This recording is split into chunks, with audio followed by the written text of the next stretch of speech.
बिस्मिल्लाहिर्रहमानिर्रहीम। अस्सलाम वालेकुम। Welcome to my channel Sabir Shafiq. आज न्यू टॉपिक के साथ एक्सेल पे मैं आपको प्रॉफिट स्टेटमेंट निकालना सिखाऊंगा कि एक्सेल में आप प्रॉफिट स्टेटमेंट कैसे निकाल सकते हैं।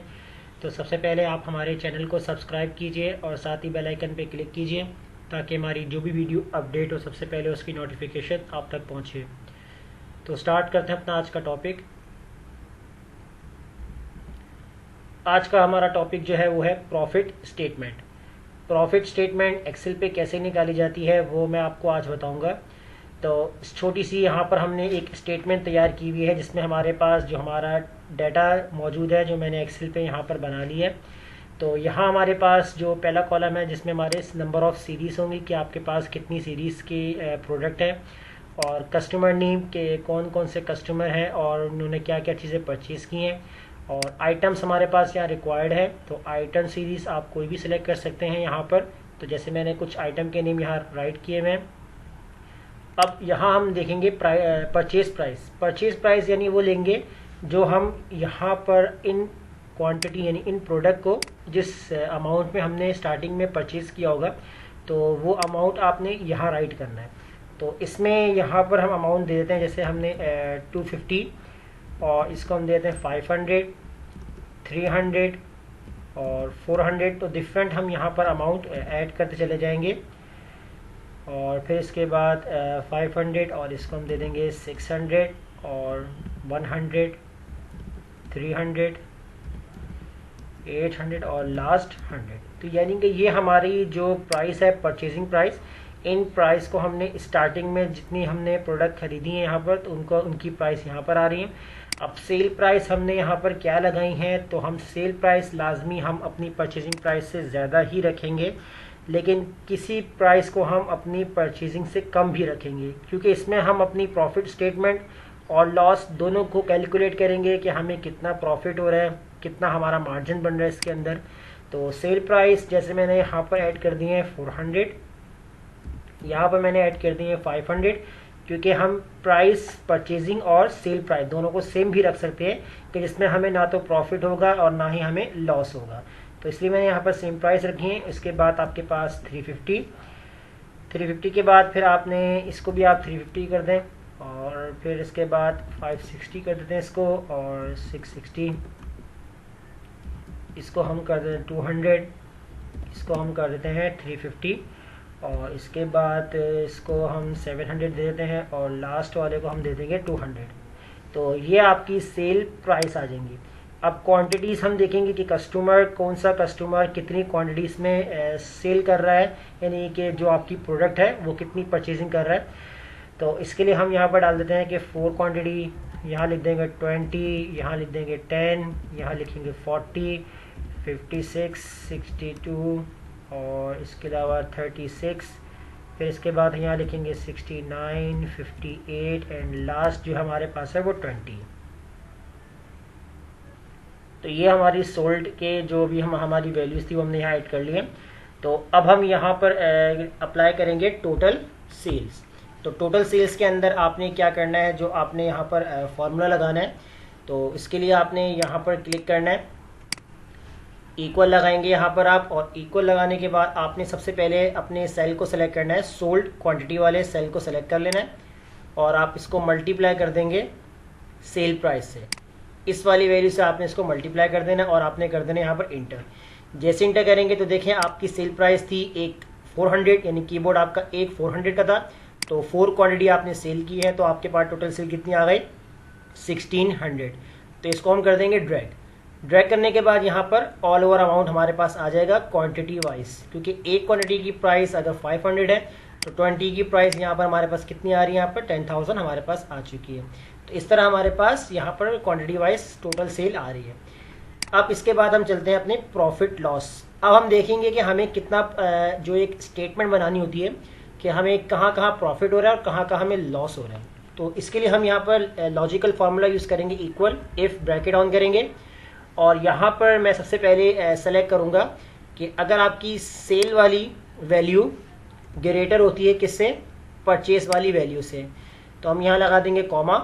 तो आपके पास क्या प्रिंट हो जाए, तो हम कोटेशंस के अंदर यहाँ पर राइट कर लेंगे प्रॉफिट। तो ये हमें प्रिंट कर रहा है मिल जाए, कॉमा लगा देंगे, फिर इसके बाद हम लगाएंगे इफ़ कंडीशन अगेन।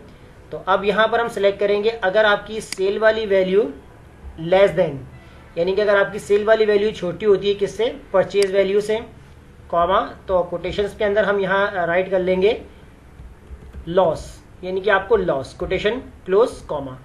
इसके बाद थर्ड हम यहाँ पर कंडीशन बनाएंगे इफ़ ब्रैकेट ऑन। तो अब हम यहाँ सेलेक्ट करेंगे अगर आपके पास सेल वाली वैल्यू बराबर होती है परचेज वाली वैल्यू के साथ, कॉमा लगा देंगे यहाँ पर, तो आपके पास क्या प्रिंट हो जाए, तो कोटेशंस के अंदर हम दे देंगे यहाँ पर नो प्रॉफिट, और इसके बाद यहाँ पर हम नो लॉस, कोटेशन क्लोज। अब जितने ब्रैकेट्स हमने ओपन किए हैं हमने उतने ही ब्रैकेट्स यहाँ पर क्लोज कर देने हैं। तो 1 2 3 ब्रैकेट्स हमारे ओपन थे और हमने 3 ब्रैकेट यहाँ पर क्लोज कर दिए। इसको हम करेंगे यहाँ पर इंटर। तो देखिए हमारे पास यहाँ पर प्रॉफिट आ रहा है। इसकी वजह ये है क्योंकि देखिए हमारे पास यहाँ प्रॉफिट शो कर रहा है क्योंकि हमने ज़्यादा परचेजिंग की है, और इसके अलावा हमने यहाँ पर इसको किया ड्रैग। तो जैसे हमने ड्रैग की यहाँ पर, तो यहाँ हमारे पास आ रहा है नो प्रॉफिट नो लॉस। उसकी वजह यह है क्योंकि आपकी जो परचेजिंग वैल्यू और सेल वैल्यू दोनों इक्वल है, तो इसमें आपने ना तो प्रॉफिट किया है और ना ही लॉस किया है। प्रॉफिट किया आपने क्योंकि 300 की आपने परचेजिंग की थी, जो भी प्रोडक्ट थी आपकी, सेल आपने 350 की है, तो आपको प्रॉफिट इतना आ रहा है। अब लॉस में अगर हम देखते हैं कि 400 आपने एलसीडी परचेज की है तो 350 की आपने सेल कर दी, तो इसमें आपको लॉस हो गया। तो ये तो हमारी मिनिमम स्टेटमेंट आ रही है कि हमने अपने स्टेट वाइज चेक कर लिया कि हमें कहाँ प्रॉफिट हो रहा है और कहाँ लॉस हो रहा है। तो अब हम इन प्रॉफिट लॉस को अमाउंट में देख लेते हैं कि अमाउंट में हमें वैल्यू में बताए कि हमें कितना प्रॉफिट और कितना लॉस हो रहा है। अब उसके लिए हम यहाँ पर क्या काम करेंगे, इक्वल लगाते हैं और यहाँ पर मैं ब्रैकेट ऑन कर लेता हूँ। अब ब्रैकेट के अंदर मुझे यहाँ पर सबसे पहले सेलेक्ट करना होगा अपनी सेल प्राइस को। तो सेल प्राइस को मैं यहाँ पर माइनस कर दूंगा परचेज प्राइस से, और इसके बाद मैं यहाँ पर ब्रैकेट क्लोज करूंगा और मल्टीप्लाई कर दूंगा यहाँ पर मैं अपनी सोल्ड क्वांटिटी। अब यहाँ जो मेरे पास जो प्रॉफिट अमाउंट आ रहा है, ये मेरे पास प्रॉफिट अमाउंट कौन सा आएगा यहाँ पर। अब देखें जैसे मेरे पास एक प्रोडक्ट है, तो यहाँ पर ये हमारा फॉर्मूला लग चुका है इस तरीके से। तो जैसे कि देखिए मैं आपको बता रहा था कि ये जो हमारे पास जो आंसर आएगा, तो ये मैं पहले एंटर कर लेता हूँ, यहाँ पर मैं एंटर कर लेता हूँ यहाँ पर। तो देखिए मेरे पास आंसर आ गया 600। तो हमें ये पता चल रहा है कि यहाँ पर कि अगर हमारी एक प्रोडक्ट है जिसकी प्राइस 250 है और हमने इसको सेल किया है 400 का, तो हमारे पास जो डिफरेंस आएगा तो वो हमारे पास तकरीबन, अगर हम इन दोनों वैल्यू को माइनस करते हैं, सेल माइनस परचेज, तो जैसे मैं यहाँ पर लगा लेता हूँ, यहाँ पर आपको रफ वर्क करके दिखाता हूँ। जैसे आपने माइनस कर दिया कि सेल माइनस आपने कर दिया परचेज, तो आपने एंटर किया, तो देखिए आपको इस प्रोडक्ट के अंदर 150 का प्रॉफिट हो रहा है। लेकिन अगर आप उस प्रोडक्ट को 4 प्रोडक्ट सेल यानी मरतबा सेल कर, यानी कीबोर्ड, एक कीबोर्ड के ऊपर आपको 150 का प्रॉफिट है, आपने 4 कीबोर्ड सेल किए, तो अगर हम यहाँ पर मल्टीप्लाई कर देते कुछ इस तरीके से, equal this value multiply by 4 quantity, तो मैं जब इसको एंटर करूंगा तो देखिए मेरे पास कितना प्रॉफिट आ रहा है 600। तो वो ये प्रॉफिट है आपके पास कि आपका प्रॉफिट कितना बनता है। और इसको मैं यहाँ से कर दूंगा ड्रैग, तो मैंने इसको कर दिया ड्रैग, तो मेरे पास तमाम प्रॉफिट और लॉस आ गए हैं। जो वैल्यू आंसर मेरे पास माइनस में आ रही है वो लॉस है, और जो 0 आ रही है इसका मतलब वहाँ मुझे ना तो प्रॉफिट हुआ है और ना ही मुझे लॉस हुआ है। अब हम यहाँ देखेंगे परसेंटेज वाइज। अब हम देखेंगे हमें प्रॉफिट तो हो रहा है लेकिन कितना परसेंट बनता है, तो 1% को भी हम यहाँ पर सॉल्व कर लेंगे।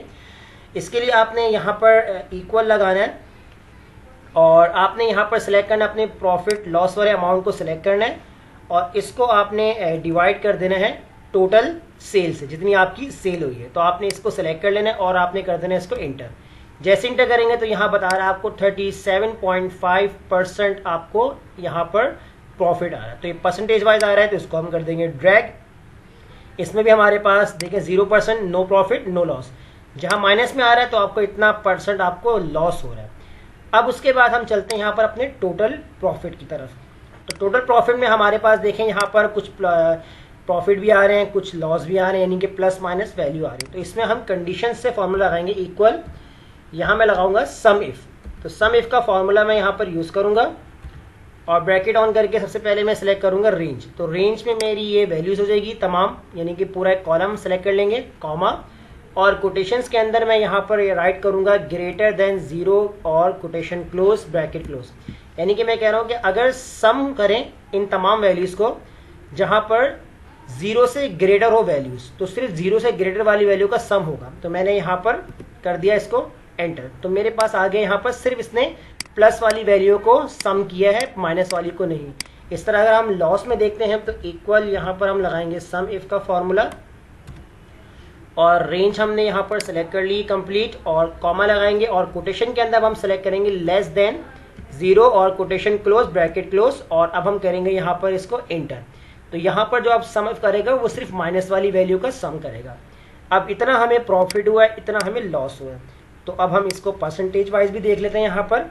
तो इक्वल लगा लेंगे हम यहाँ पर, और यहाँ पर हम सेलेक्ट करेंगे टोटल प्रॉफिट, इसको हम यहाँ पर डिवाइड कर देंगे और सम का फॉर्मूला यूज़ करेंगे, और सम के अंदर हम यहाँ पर अपनी टोटल सेल वाली वैल्यू को सेलेक्ट कर लेंगे और ब्रैकेट क्लोज करके एंटर कर देंगे।